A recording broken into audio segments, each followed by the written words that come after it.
भारत के गृह मंत्री और भारतीय जनता पार्टी के वरिष्ठ नेता अमित शाह 2 दिन के दौरे पर महाराष्ट्र गए हैं।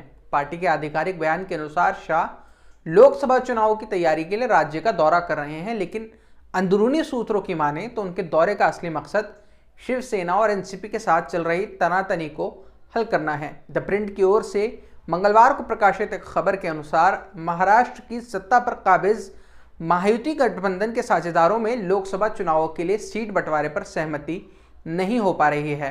महायुति अलायंस यानी एकनाथ शिंदे की शिवसेना, अजीत पवार की एनसीपी और Bharatiya Janata party. The print की रिपोर्ट के अनुसार शाह अपने 2 दिवसीय दौरे पर सीट बंटवारे की पेचीदगियां हल करने की कोशिश करेंगे। महायुति साझेदारों के बीच होने वाली बैठक में प्रमुख रूप से विदर्भ, मराठवाड़ा और उत्तर महाराष्ट्र की सीटों पर चर्चा होगी। इससे हमारा अगला सवाल निकलता है कि महाराष्ट्र की कुल 48 सीटों में कौन कौन सी सीटों को लेकर महायुति में असहमति है। सूत्रों के अनुसार शिंदे की शिवसेना महाराष्ट्र की 22 सीटों पर, जबकि एनसीपी कुल 16 सीटों पर चुनाव लड़ना चाहती है। अगर दोनों पार्टियों को उनकी मर्जी के मुताबिक सीटें दे दी जाएं, तो भाजपा के पास सिर्फ 10 सीटें बचेंगी, जबकि भाजपा खुद ज्यादा से ज्यादा सीटों पर चुनाव लड़ने की कोशिश कर रही है। सबसे पहले बात करते हैं एनसीपी की। द प्रिंट के अनुसार एनसीपी के एक नेता नाम न बताने की शर्त पर कहते हैं, हमने 16 लोकसभा सीटों का मूल्यांकन किया है। इनमें से हम कम से कम 12 सीटों पर चुनाव लड़ने की कोशिश करेंगे। ये वो सीटें हैं जहां 2019 में अविभाजित एनसीपी यानी शरद पवार की अगुवाई वाली एनसीपी भाजपा से हारकर दूसरे स्थान पर रही थी। इनमें वो सीटें भी शामिल हैं जहां मुस्लिम आबादी अच्छी खासी है, जिसकी वजह से हमारे जीतने की संभावनाएं ज़्यादा हैं। एनसीपी इन्हीं सब मुद्दों पर 5 और 6 मार्च को अपनी पार्टी की इंटरनल मीटिंग करेगी और पार्टी के बड़े नेता अमित शाह से भी मुलाकात करेंगे। अब बात करते हैं शिवसेना की। एकनाथ शिंदे की अगुवाई वाली शिवसेना 22 सीटों पर चुनाव लड़ने की बात पर अड़ी हुई है और उसका कहना है कि 2019 में भी भाजपा से ऐसा ही समझौता हुआ था। शिवसेना के एक एमएलए संजय शिरसत कहते हैं, हम उन सीटों की मांग कर रहे हैं जहां हम पिछली बार भाजपा के साथ गठबंधन में चुनाव लड़े थे। महायुति के तीनों बड़े नेता अमित शाह के साथ बैठेंगे और सीट बंटवारे पर चर्चा करेंगे। अगर बात करें भाजपा की, तो पार्टी ने पिछली बार महाराष्ट्र में 23 लोकसभा सीटों पर जीत दर्ज की थी, इसलिए पार्टी ज़्यादा से ज़्यादा सीटों पर चुनाव लड़ना चाहती है। अगर भाजपा के समीकरण सही बैठे तो शिवसेना को 11 जबकि एनसीपी को 6 से 8 सीटों के बीच कुछ मिल सकता है। द प्रिंट के अनुसार भाजपा के एक नेता इसकी पुष्टि करते हुए कहते हैं, हमने पिछली बार 23 सीटों पर जीत हासिल की थी, इसलिए इस बार हम उन सीटों पर लड़ेंगे। हमारे नेता अमित शाह सीट बंटवारे का मुद्दा हल करेंगे, क्योंकि इस बार 400 पार हमारा लक्ष्य है। ये तो हो गई महायुति के सीट बंटवारे की बातें।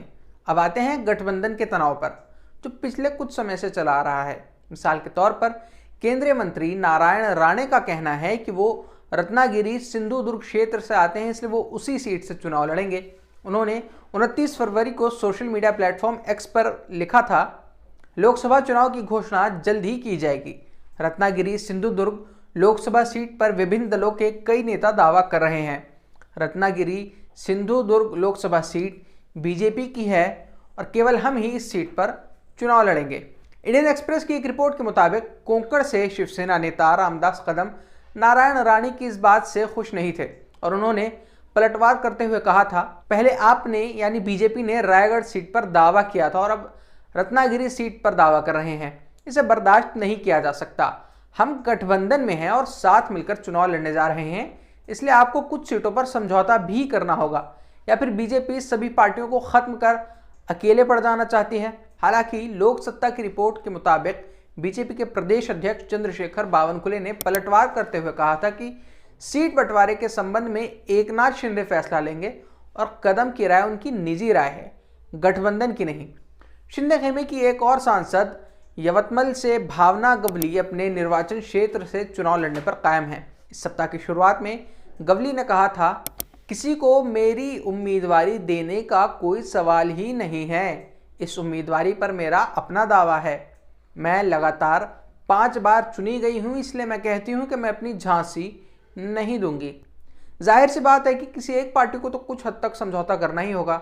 शिवसेना के विधायक शिरसाट का भी यही मानना है कि गठबंधन में आने के बाद पार्टियों के लिए समझौता करना जरूरी है।